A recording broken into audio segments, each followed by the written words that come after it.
அனைவருக்கும் வணக்கம். ஜனநாயகன் படத்துடைய தணிக்கை தொடர்பான வழக்கு இன்றைக்கு உச்சநீதிமன்றத்தில் விசாரணைக்கு வந்தது. இந்த வழக்கை விசாரித்த உச்சநீதிமன்றம் இந்த விவகாரத்தில் எந்த கருத்தையும் நாங்கள் சொல்ல முடியாது, உயர்நீதிமன்றத்திலேயே உங்களுடைய வாதங்களை வையுங்கள் என்று கை கழுவி இருக்கிறது. ஜனநாயகன் படத்துல அரசியல் இருக்கோ இல்லையோ, ஜனநாயகன் படத்தை சுத்தி ஒரு அரசியல் நடப்பதை உணர முடிகிறது. ஒரு பக்கம் தமிழ்நாடு முதலமைச்சர் சிபிஎஃப்சி பாஜகவுடைய கைப்பாவையாக செயல்படுகிறது அப்படின்னு ஜனநாயகன் படத்திற்கு ஒரு மறைமுகமான அழுத்தம் இருப்பதை தன்னுடைய பதிவுல சுட்டி காட்டுறாரு. இன்னொரு பக்கம் ராகுல் காந்தி தமிழ் கலாச்சாரத்தை அழிக்க பார்க்கிறாரு, தடை செய்ய பார்க்கிறாரு மோடி அப்படின்னு ஜனநாயகன் படத்துக்கு நேரடியான ஆதரவை கொடுத்திருக்காரு. காங்கிரஸ்காரங்க ஏன் நாம் தமிழர் கட்சியுடைய தலைவர் சீமான் அவர்கள் அந்த படத்துல ஒண்ணு அப்படி ஒண்ணு இல்லையே, எதுக்காக நீங்க சென்சார் சர்டிபிகேட் தர மறுக்கிறீங்கன்னு சொல்லி கேள்வி எழுப்பியிருக்காரு. இப்படி எல்லாரும் ஆதரிச்ச சூழ்நிலையில விஜய் ஏன் மௌனம் காக்குறாரு? இதோட பின்னணி என்ன? ஜனநாயகன் படத்தை உண்மையிலேயே யாரோ ஒருத்தர் தடை செய்ய பாக்குறாங்களா அப்படிங்கறதா இந்த காணொலியில நம்ம தெளிவா பார்க்க போறோம். நீதி வழங்கும் போது அண்ணன் தம்பி சொந்தம் பந்தம் பணக்கார ஏழை எதையுமே பார்க்க கூடாதுடா, நியாயத்தை மட்டும் தான் சொல்லணும். தமிழக வெற்றி கழகத்துடைய தலைவர் விஜயினுடைய முதல் படம், நடிகர் விஜயினுடைய கடைசி படம். இந்த ஜனநாயகன் படம் ஜனவரி 9 வெளிவரும் சொல்லி படக்குழு கடந்த மார்ச் மாதம் அறிவிச்சாங்க. ஜூன் மாதம் 25 படப்பிடிப்பு நிறைவடையுது. கிட்டத்தட்ட 4 மாதங்கள் காத்திருந்து டிசம்பர் 19 இந்த படத்தை தணிக்கைக்கு அனுப்புறாங்க. தணிக்கை குழு கிட்டத்தட்ட படத்துல 80க்கும் மேற்பட்ட கட்டு இருக்கு, அரசியல் வசனங்கள் வலுக்கட்டாயமா திணிக்கப்பட்டிருக்கு, நிறைய வன்முறை காட்சிகள் இருக்கு அப்படின்னு சொல்லி படத்தை மறு தணிக்கைக்கு அனுப்ப சொல்றாங்க. இல்ல நாங்க இங்கேயே தணிக்கை பண்றோம், நீங்க சொன்னதெல்லாம் எடிட் பண்ணி நாங்க கொடுக்க சொல்லி படக்குழு சொல்லுது. திருப்பி 24ஆம் தேதி படத்தை கட் பண்ணி மீண்டும் தணிக்கை கொடுக்குறாங்க. டிசம்பர் மாதம் பார்த்த படக்குழு ஜனவரி 5ஆம் தேதி இல்ல படத்தை நீங்கள் மறு தணிக்கைக்கு ரிவ்யூ கமிட்டிக்கு அனுப்பிதான் ஆகணும் அப்படின்னு சொல்லி ஜனவரி 5 சொல்றாங்க. ஜனவரி 9 பொங்கல் ரிலீஸ் பண்ணணும், 4 நாட்கள் தான் இருக்கு. இதுக்கப்புறம் மறு தணிக்கை அனுப்பி எப்ப உங்க படத்தை பார்த்து எப்ப தணிக்கை கொடுக்க, குறைந்தபட்சம் மறு தணிக்கை போனா 3 வாரம் ஆகும். அப்படின்னா இந்த மாதம் இறுதிக்கு தள்ளிடுவோம். ஏற்கனவே புக் மை ஷோல படத்தை புக் பண்ண ஆரம்பிச்சிட்டாங்க. திரையரங்கில் போயிட்டு ரசிகர்கள் டிக்கெட்டை வாங்கி 150 ரூபா டிக்கெட்டை 1000 ரூபாய் விற்க ஆரம்பிச்சிட்டாங்க. பேனரு, பிளெக்ஸ், போஸ்டரு, விளம்பரங்கள் எல்லாம் வர ஆரம்பிச்சிருச்சு. இந்த சூழ்நிலை படத்தை மறுதளிக்கு அனுப்புவது அது தற்கொலைக்கு சமம், மிகப்பெரிய லாஸ் ஏற்படும் அப்படின்னு சொல்லி உடனடியாக உயர்நீதிமன்றத்துக்கு போகுது படக்குழு. உயர்நீதிமன்றத்தில் 7ஆம் தேதி விசாரணைக்கு எடுக்கிறாங்க. விசாரணைக்கு எடுத்து அவ்வளவு அவசரமான படத்தை விசாரிக்க முடியாது அப்படின்னு முதல்ல சொன்னாங்க. அப்புறம் இவங்க ரெக்வஸ்ட் பண்ணி 500 கோடி, 22 நாடு, 4 மொழிகள் ரிலீஸ் பண்ணிருக்கோம், 4000 தியேட்டரு, பெரிய எதிர்பார்ப்பு இருக்கு அப்படின்னு சொன்ன உடனே சரி அப்படின்னு சொல்லி ஆஷா என்கிற நீதிபதி இந்த படத்திற்கான U/A சான்றிதழை கொடுக்குன்னு சொல்லி தணிக்கை கொடுக்க சொல்றாங்க. உடனடியாக தணிக்கை குழு நாங்க மேல்முறையீடு போறோம்ன்றாங்க. மேல்முறையீட்டை மதியத்துக்குள்ள கொண்டு வாங்க, காலதாமதம் வேண்டாம், ஏன்னா 9ஆம் தேதி படம் ரிலீஸ் உடனே சரி அப்படின்னு சொல்லி உடனடியாக எடுத்துக்கொள்ளப்பட்டு அந்த டபுள் பெஞ்சுக்கு வரும்போது அங்க என்ன ஆகுது அப்படின்னா, அப்படியெல்லாம் ஒன்றும் அவசர வழக்காக எடுத்துக்கொள்ள முடியாது. இந்த படத்தினுடைய தேதியை நீங்க குறிப்பிட்டு அறிவிச்சதுனாலேயே உங்களுக்கு தணிக்கைக்கு வேணும் அப்படின்னு நீங்க எல்லாம் சொல்ல முடியாதுன்னு சொல்லி உயர்நீதிமன்றம் சொல்ல, திருப்பி உடனடியாக படக்குழு இந்த வழக்கை நாங்க உச்சநீதிமன்றத்துக்கு கொண்டு போறோம் அப்படின்னு சொல்லிடுறாங்க. இந்த படத்துக்கு உடனடியாக தணிக்கை வழங்கணும் அப்படிங்கிற வழக்கு உச்சநீதிமன்றத்தில் இன்றைக்கு காலைக்கு விசாரிக்கப்படுது. இந்த வழக்கை 2 நீதிபதிகள் தீபங்கர் தத்தா, அகஸ்டின் சார்ஜ் மசீத் அப்படிங்கிற 2 நீதிபதிகள் விசாரிக்கிறாங்க. விசாரிச்சுட்டு அவங்க என்ன சொல்றாங்க அப்படின்னா, இந்த படம் தொடர்பாக நாங்க எந்த கருத்தையும் பதிவு பண்ண முடியாது, அவ்வளவு அவசரமாக இந்த படத்திற்கான தணிக்கையை கொடுக்க வேண்டிய தேவை என்ன இருக்கு, நீங்க உயர்நீதிமன்றத்திலேயே உங்களுடைய வாதங்களை எடுத்து வைத்து அந்த வாதங்கள் அடிப்படையில் நீங்க உயர்நீதிமன்றத்தில் பார்த்துக்கோங்க, உயர்நீதிமன்றத்தில் 20ஆம் தேதி இந்த வழக்குடைய விசாரணை வருது, அங்க பார்த்துக்கோங்கன்னு சொல்லிடுறாங்க. உயர்நீதிமன்றத்தில் விசாரணை இருக்கும்போது நீங்க எதுக்காக அவசரமாக உச்சநீதிமன்றம் வரணும் அப்படிதான் கேள்வி. ஆனா எதுக்கு அப்படி உச்சநீதிமன்றம் சொல்லியிருக்கு அப்படின்னா, திங்கட்கிழமை படக்குழு போது உடனடியாக தணிக்கை குழு என்ன பண்றாங்கன்னா ஒரு கேவியட் மனு, ஒரு முறையீட்டு மனு, அதாவது எங்களை கேட்காம இந்த படத்துல எந்த கருத்தையும் நீங்க சொல்லக்கூடாது, நான் காவல்துறை மேல வழக்கு போடுறேன், இல்ல நான் தமிழக அரசு மேல வழக்கு போடுறேன் அப்படின்னா அந்த வழக்குல தமிழக அரசு ஒரு முறையீட்டு மனு போடும். நீங்க அந்த வழக்குல தீர்ப்பு சொல்லணும், எங்ககிட்ட கேட்டுதான் சொல்லணும், நீங்களா சொல்லக்கூடாது அப்படின்னு. சம்பந்தப்பட்ட நபரையும் நீங்க விசாரிக்கணும், நீங்களா சொல்லிடக்கூடாது. அப்படி அதுதான் அந்த கேவியட் மனு, முறையீட்டு மனு. அந்த மனுவின் அடிப்படையில் தான் நாங்க கருத்து சொல்ல முடியாது. ஏன்னா உயர்நீதிமன்றத்தில் இந்த வழக்கு இருக்கு. உயர்நீதிமன்றம் மொத்தமா முடிச்சல, ஹியரிங் டேட்டை தள்ளி வச்சிருக்காங்க. அங்க ஒரு விசாரணை தான் முடிஞ்சிருக்கு, அடுத்த விசாரணைக்கு வாய்ப்பு இருக்கு. அங்க தரவே முடியாது, உங்களுக்கு நிவாரணமே இல்லை, இந்த படத்தை நாங்கள் தடை செய்கிறோம் அப்படின்னு உயர்நீதிமன்றம் சொல்லுது அப்படின்னா அப்ப நீங்க உச்சநீதிமன்றம் போகலாம். எங்க உயர்நீதிமன்றத்தை இந்த படத்தை தடை பண்ணிட்டாங்க. தடை பண்ற அளவுக்கு இந்த ஒன்றும் படம் ஒன்றும் தவறான படம் கிடையாது. நாங்க ஒன்றும் பொய்யான கருத்தை பரப்பல. அதனால படத்துல ஒரு கருத்து சுதந்திரம் அடிப்படையில நீங்க வந்து இந்த படத்தை பார்த்துட்டு இல்ல இந்த படத்துக்கு தணிக்கை வழங்குவதற்கு நீங்க உத்தரவிடணும்னு சொல்லி உச்சநீதிமன்றத்துக்கு போகலாம். ஆனா படம் தடை செய்யப்படல. தணிக்கை குழுவும் படத்தை தடை பண்ணல. மத்திய அரசுடைய ஒளிபரப்பு அமைச்சகமும் படத்தை தடை பண்ணல. உயர்நீதிமன்றமும் படத்தை தடை பண்ணல. படத்தை தடை பண்ணியிருந்தாதான் மேல்முறையீடு போகலாம் உச்சநீதிமன்றத்துக்கு. ஆனா ஆர்வ கோளாறா எந்த விதமான புரிதலும் இல்லாம சொல்லுவாங்கல்ல தப்பு மேல தப்பு நடக்குன்னு, அப்படி ஜனநாயகன் படத்தினுடைய இந்த தணிக்கை விவகாரத்துல தப்பு மேல தப்பு நடந்து கொண்டே இருக்கிறது. முதல்லயே தணிக்கை குழு மும்பைக்கு போங்கன்னு சொல்லும் போதே போயிருந்தா படம் இதுக்குள்ள வெளிவந்திருக்கும். சரி, அங்கதான் போகல. உயர்நீதிமன்றத்துல மீண்டும் சொல்றாங்க ஒரு 3 வார காலம் தான் இருக்கு, இந்த 3 வார காலம் பொறுங்க, மீண்டும் தணிக்கைக்கு அனுப்பலாம்னு சொல்லும்போது இல்ல எங்களுக்கு படத்தை 9 ரிலீஸ் பண்ணி ஆகணும், எங்களுக்கு சர்டிபிகேட் தாங்க அப்படின்னு பிக்ஸ்டா ஒரு டேட்டை பிக்ஸ் பண்ணி வச்சுக்கிட்டு எங்களுக்கு தாங்கன்னு கேட்கும் போதுதான் இங்க சிக்கல் ஏற்படுது. ஆனா இதெல்லாம் வந்து நமக்கு தெரிஞ்சு நடந்தது, தெரியாம நடந்த ஒரு செய்தி, ஒரு அரசியல் இதுக்கு பின்னணி இருப்பதாக இப்பொழுது வெளிவந்து கொண்டிருக்கிறது. இதுவரைக்கும் விஜயினுடைய காலதாமதம், ஆர்வ கோளாறு, இதை வச்சு ஏதாவது அரசியல் ஆதாயம் தேடலாம் அப்படின்னு எல்லா பக்கமும் முயற்சி பண்ணியிருக்காங்க. ஒரு பக்கம் விஜய் தரப்பு. ஆனா இன்னொரு பக்கம் தமிழ்நாட்டு அரசியல் களத்துல தமிழக வெற்றி கழகம் ஒரு குறிப்பிட்ட வாக்கு வங்கியை பெறும் அப்படிங்கிறத உளவுத்துறை மூலமாக ஒரு ரிப்போர்ட் எடுத்திருக்காங்க. குறிப்பிட்ட வாக்கு வங்கி. இந்த வாக்கு வங்கி யாரை டைரக்டா டிஸ்டர்ப் பண்ணுது அப்படின்னு கலந்துரை ஆடும் பொழுது ஐபி கொடுத்த ரிப்போர்ட். அதனாலதான் ராகுல் காந்தி போடுறாரு. அவர் போட்ட ஐபி வேற. ஆனா ஒரு ஒரு ட்வீட் போடுறாரு, இந்த மாதிரி இந்திய தகவல் அமைச்சகம் இந்த படத்தை தடை செய்ய பாக்குதுங்கிறாரு. தணிக்கை தான் தரல, தணிக்கை தருவதில் மறு கமிட்டிக்கு ரிவ்யூக்கு தான் அனுப்ப சொல்லியிருக்காங்க. ஆனா படத்தை தடை பண்ண பாக்குது அப்படின்னு கருத்தை பதிவு பண்றாரு. தமிழ்நாடு முதலமைச்சர் ஒரு பக்கம் இடி ஐடி போல சிபிஎஃப்சியும் தவறாக பயன்படுத்தப்படுது, மத்திய அரசு இதாக பயன்படுது சிபிஎஃப்சின்னு ஒரு ஹேஷ்டாக போடுறாரு. நேரடியா திமுகவை எதிர்க்கிறாரு தாவேக தலைவர் விஜய். திமுகவும் தாவேக எதிர்க்குது, இறங்கி அடிக்குது. அந்த பக்கம் இந்த படம் தடை செய்யப்படுது, இல்ல இந்த படத்துக்கு ஒரு அழுத்தம் கிடைக்குது அப்படிங்கிறத ரெண்டு பேருமே ராகுல் காந்தி அண்ட் தமிழ்நாடு முதலமைச்சர் ரெண்டு பேரும் போடுறாங்க. அண்ணன் சீமான் அவர்களும் பேசுறாரு, பல்வேறு காங்கிரஸ் தலைவர்களும் பேசுறாங்க, இந்த படத்திற்கு எதற்காக தணிக்கை தர மறுக்கிறீங்க. அப்ப இதுக்கு பின்னாடி யோசிச்சு பார்க்கும்போது இப்போ அந்த செய்தி என்ன அப்படின்னா, விஜயினுடைய வாக்கு யாரை தொந்தரவு பண்ணும் அப்படின்னு அவங்க உளவுத்துறை விசாரிச்சதுல நேரடியாக அது பாரதிய ஜனதா கூட்டணியினுடைய வாக்குகளை, அதாவது திமுகவுடைய எதிர்ப்பு வாக்குகள் பாரதிய ஜனதா கட்சிக்கு போகாம அதிமுகவுக்கு போகாம விஜய் தடுக்கிறாரு. அதாவது ஒரு எதிர்ப்பு வாக்குங்கிறது ஒரு 10 விழுக்காடு இருக்கலாம். அந்த எதிர்ப்பு வாக்குகளை விஜய் தடுக்கும் பொழுது, அதாவது அதிமுகவுக்கு பாஜக கூட்டணிக்கு திமுக இருந்து போக வேண்டிய வாக்குகளை, திமுக எதிர்ப்பு வாக்குகளை இவர் ஃபில்டர் பண்ணும்போது ஆட்டோமேட்டிக்கா அது பாஜக அதிமுக கூட்டணிக்கு எதிராக இருக்கக்கூடிய திமுகவுக்கு சாதகமா அமைஞ்சிரும்.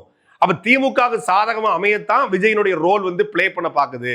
அது பாஜக அதிமுகவுடைய கூட்டணிக்கு பெரிய தொந்தரவா மாறும். அப்போ மத்திய அரசு என்ன முடிவு எடுக்குது, ஒண்ணு நீ எங்களுக்கு ஆதரவா நில்லு, எங்க கூட்டணிக்கு வா, இல்லையா நீ வந்து தேர்தலை புறக்கணிச்சிரு, இல்ல அமைதியாயிரு, இல்ல வேற ஏதாவது ஒரு நிலைப்பாடு எடு.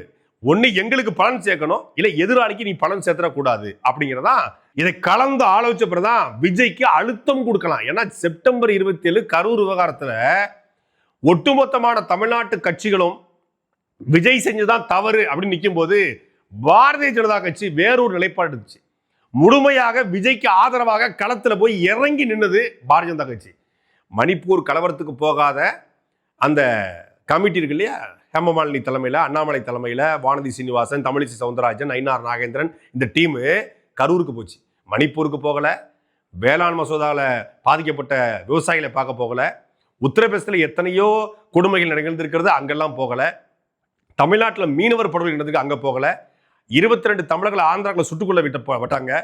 இந்த பக்கம் பார்த்தீங்கன்னா குரங்குல தீ விபத்து நடந்துச்சு, அங்கேயும் 40 பேர் எரிச்சு செத்தாங்க. அப்பெல்லாம் வராத இந்த பார்வையிடும் குழு, சிறப்பு குழு கரூருக்கு வந்தாங்க. ஏன்? அப்ப இந்த கரூர் சம்பவத்துல விஜய்க்கு ஆதரவாக எதையாவது செய்ய முடியுமா அப்படின்னு முழுமையாக இறங்கி வேலை செஞ்சாங்க. சொல்ல போனா சிபிஐ உத்தரவு பிறப்பிக்கப்பட்டதே விஜய்க்கு அனுகூலமாக, விஜய்க்கு ஆதரவாக பாரதிய ஜனதா கட்சி இருந்ததுனால தான் அந்த சிபிஐ விசாரணையே வந்துச்சு அப்படிங்கிற செய்தி இருக்கிறது. ஏன்னா தமிழ்நாடு காவல்துறை விசாரிக்க கூடாது, தமிழ்நாடு காவல்துறை மேலதான் தாவேகா குற்றச்சாட்டை சுமத்தியது. அப்ப அந்த நேரத்துல முழுமையாக இறங்கிய இன்னைக்கு வரைக்கும் கரூர் விவகாரத்துல விஜய் எந்த தப்பு பண்ணல, அது அரசின் தவறு, காவல்துறையின் தவறு, செந்தில் பாலாஜியின் தவறு அப்படின்னு சொல்லிதான் பாரதிய ஜனதா கட்சி சார்ந்த ஆட்கள் விஜய்க்கு ஆதரவாக இருந்தாங்க. இது வரைக்கும் சமூக வலைதளங்கள்ல நேரடியாக தாவேகா குறித்தோ தாவேகா தலைவர் குறித்தோ எந்த விமர்சனத்தையும் பாரதிய ஜனதா கட்சி வெளிப்படையா வைக்கல. திமுகவை குற்றம் சாட்டுவாங்க, நாம் தமிழர் குற்றம் சாட்டுவாங்க, ஆனா தாவேகா குறித்து அவங்க எதுவுமே பேசல. அப்படிப்பட்ட பாரதிய ஜனதா கட்சி இப்பொழுது முழு அழுத்தத்தை விஜய்க்கு கொடுக்க ஆரம்பித்திருக்கிறது. ஒண்ணு எங்க கூட வா, இல்லையா தேர்தலை புறக்கணி. உன்னுடைய இந்த வாக்கு பிரிப்பது என்பது அது மறுபடியும் திமுக சாதகமா போயிடக்கூடாது என்று பாரதிய ஜனதா கட்சி களத்துல இறங்கி இருக்குது. அப்படிங்கிறத இன்னைக்கு உச்சநீதிமன்றத்தில் இந்த வழக்கை விசாரிக்க முடியாது, உயர்நீதிமன்றத்தில் பார்த்துக்கோங்கன்னு சொல்லும் போதே தெரிஞ்சிருச்சு. அது மட்டும் இல்லாம விஜய் தரப்பு இதுவரைக்கும் பாரதிய ஜனதா கட்சியை செப்டம்பர் 27க்கு பிறகு, அதுக்கு முன்னாடியுமே விஜய் பெருசா ஒன்றும் விமர்சனம் பண்ணல.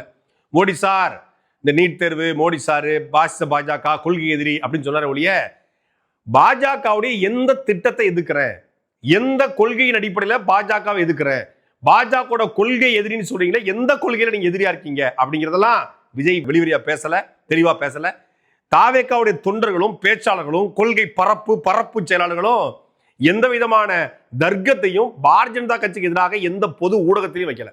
நாங்க பாஜக எதிர்க்கிறோம், நாங்க பாஜக ஆள் இல்லை, நாங்க RSS ஆள் இல்லை, பாஜக எங்களுக்கு கொள்கை எதிரி, எங்களுக்கு பாஜக எங்களுக்கு பாசிச பாஜக அப்படின்னு சொல்றாங்களே ஒழிய எதை எதுக்குறீங்க, எந்த திட்டத்தை எதுக்குறீங்க அப்படின்னு பேசல. செப்டம்பர் 20 அப்புறம் சுத்தம் அவங்களும் பேசல, இவங்களும் பேசல. ஆனா இப்போ விஜய் என்ன தரப்ப சொல்லிக்கிறான், நாம தான் பாரதிய ஜனதா கட்சியை பேசுறதே இல்லையே, தேர்தல் பிரச்சாரத்தில் அவங்க பேச போறது இல்லையே, 2020 நாடாளுமன்ற தேர்தலில் நம்ம பார்த்துக்குவோம், அப்ப கூட நமக்கு தேவை கிடையாது, இப்ப நம்ம பேசாம இருக்கும்போது எதுக்கு நமக்கு ஒரு பெரிய அழுத்தத்தை கொடுக்குறாங்க, நாம இப்ப கூட அவங்ககிட்ட பேசுவோம். விஜய் தரப்புல நேரடியாகவே பாஜக தரப்பு பேச்சுவார்த்தை நடத்தி இருக்கிறது.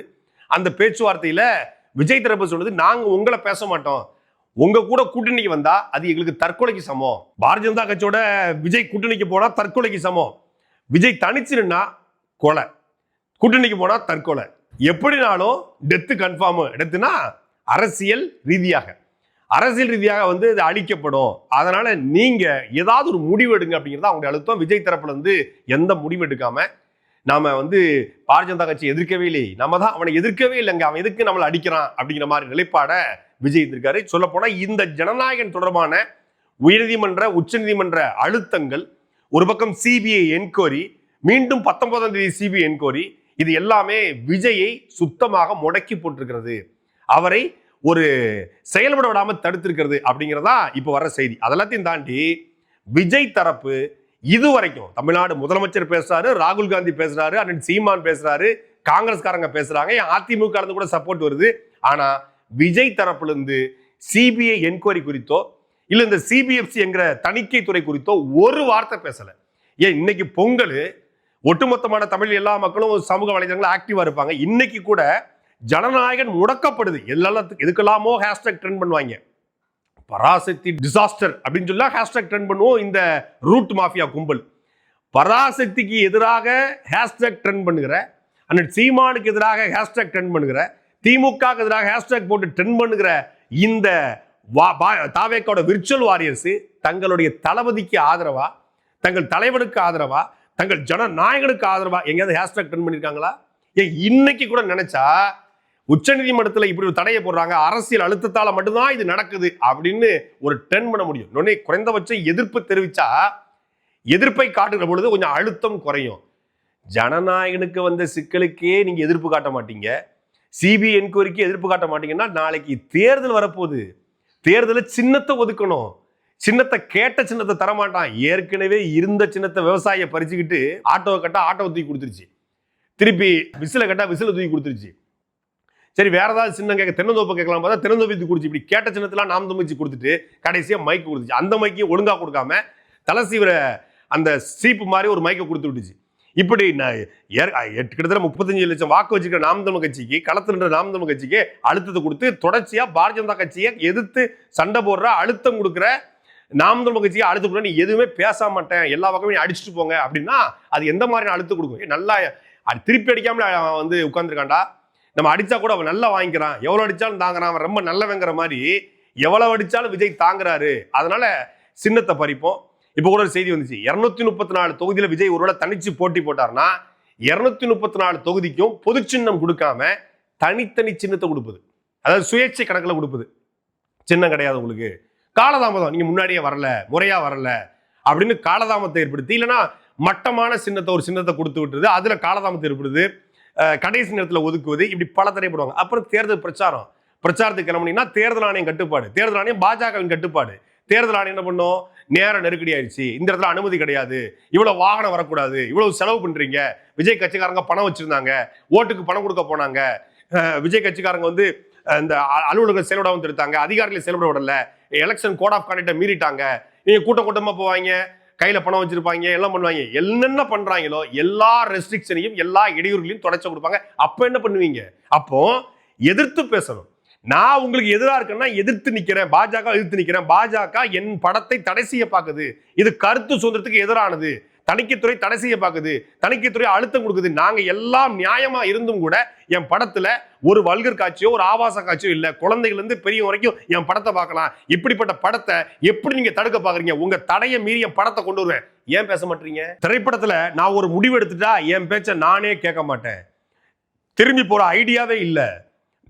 மேடையில நோ லுக் பேக் அப்படிங்கிறது, குறிவைத்தால் தவற மாட்டேன், தவறுமானால் குறியே வைக்க மாட்டேன் என்று மர்மயோகி படத்துல எம்ஜிஆர் பேசுற டயலாக் எடுத்து பேசுனீங்க. குறி வைத்தால் தவற மாட்டேன், தவறுமானால் குறி வைக்கவே மாட்டேன் அப்படின்னீங்க. இப்போ குறி வச்சீங்களா 9ஆம் தேதி, தவறிடுச்ச. அப்போ தவறுனா குறி வைக்க மாட்டேன்னு சொன்னீங்க, அப்போ எது குறி வச்சீங்க? திரும்பி போற ஐடியாவே இல்லைங்க. இப்போ 9ஆம் தேதி படம் வர வேண்டியது திரும்பி போயிருச்சு, திரும்பி 14ஆம் தேதி வரும்னாங்க, 14ஆம் தேதி கடந்துருச்சு, இப்போ 23 வரும்னாங்க, 23 கடக்க போகுது. நீதிமன்றத்துக்கு இந்த படம் போச்சுன்னா நீதிபதிகள் என்னைக்கு உட்கார்ந்து படத்தை பார்த்து நீதிபதிகள் கருத்து சொல்லி அதுக்கப்புறம் தணிக்கைத்துறை டேட்டு வாங்கி அப்புறம் பார்த்தா election code of conduct, election code வந்த பிறகு அரசு கட்சி தலைவர் நடித்த படத்தை வெளியிடுவதற்கு தடை. 2019 ஒரு வழக்கே இருக்கு. இந்த மாதிரி எலெக்ஷன் கோட் ஆரம்பிக்கும் போது எலெக்ஷன், அதாவது எலெக்ஷனுடைய கட்டுப்பாடு, தேர்தல் ஆணையத்தின் கட்டுப்பாட்டில் போகும்போது எலெக்ஷன் விதிமுறைகள் வரும்போது அரசியல் சார்ந்த கருத்துக்களை அவர் அரசியல் கட்சியில் இருந்திருந்தாருன்னா வைக்க முடியாது, பொதுவான படத்தை விட முடியாது. பொதுவாகவே அரசியல் கருத்து உள்ள படங்களை வந்து எனது எலெக்ஷன் விட மாட்டாங்க, எலெக்ஷன் முடிஞ்ச பிறகு விடுவாங்க. அதனால தான் கடந்த முறை ஒரு ஓடிடியில் ஒரு படம், நல்ல படம், எலெக்ஷன் கொடுத்த படம், இந்த வாக்காளருக்கு பணம் கொடுப்பது சொன்ன படம். ஆனால் 2020 தேர்தல் முடிஞ்ச மறுநாள் வந்துச்சு. தேர்தலுக்கு முன்னாடி அந்த படம் வந்திருந்தா கூட ஒரு தாக்கத்தை ஏற்படுத்திக்கும், தேர்தல் முடிஞ்ச பிறகு வந்துச்சு. அப்போ தேர்தல் இருக்கும்போது அரசியல் கருத்து கொண்ட, இல்லை வாக்காளருக்கு பணம் கொடுப்பது போலவோ வாங்குவது போலவோ அமைச்சர்களை அடிப்பது போலவோ இந்த மாதிரி அழுத்தம் கொண்ட படங்கள் வந்து வெளியிட மாட்டாங்க. அதுவும் ஜனநாயக பாஜக கட்டுப்பாட்டுக்கு போயிருக்கு. அப்படிங்கும்போது 100 விழுக்காடு இந்த படம் இந்த தேர்தலுக்குள்ள வருவது என்பது சாத்தியமே கிடையாது. சொல்ல போனா இந்த படத்தை தடை செய்யலாம் அப்படிங்கிற அளவுக்கு கூட யோசிச்சுக்கிட்டு இருக்காங்க அப்படிங்கிற ஒரு செய்தி வருது. இது எதுவும் நடந்தாலும் நான் பேச மாட்டேன், நான் அமைதியா இருப்பேன், நான் மௌனமா இருப்பேன். சைலன்ஸ் தான் என்னுடைய பெரிய வயலன்ஸ், சைலன்ஸ் தான் என்னுடைய ஆயுதம். சைலன்ஸுங்கிறது ஒரு ஒரு ஆயுதமா இருக்கலாம். ஆனா அரசியல்வாதிக்கு, மக்களுடைய தலைவனாக நான் வரணும்னு ஆசைப்படுறவருக்கு, தமிழ்நாடு முதலமைச்சராக நான் வரணும்னு ஆசைப்படுறவருக்கு, நான் பெரிய புரட்சியை பண்ண போறேன், திமுக மாற்று நான் தான் சொல்றவருக்கு எப்படி சைலன்ஸ் ஒரு ஆயுதமா இருக்க முடியும்? நாம எல்லாரும் இன்னைக்கு அடுப்பு வச்சு அதுக்கு மேல பானையை வச்சு அதுக்குள்ள அரிசியை போட்டு பொங்க வைக்கிறோம். ஆனா இந்த பக்கம் பாத்தீங்கன்னா ஒரு பக்கம் சிபிஐ, இன்னொரு பக்கம் சிபிஎஃப்சி, இந்த 2 அடுப்பையும் வச்சு அதுக்கு மேல நம்ம ஜனநாயகனை தூக்கி வச்சு அதுக்குள்ள விஜயை போட்டு பொங்க வச்சிட்டு இருக்காங்க. நாம எல்லாரும் வீட்டுல பொங்க வைக்கிறோம், அவங்க விஜய பொங்கல் வச்சிருக்காங்க. சாட்டை எடுத்து நாட்டை திருத்து, இளம் தலைமுறை தானே நீ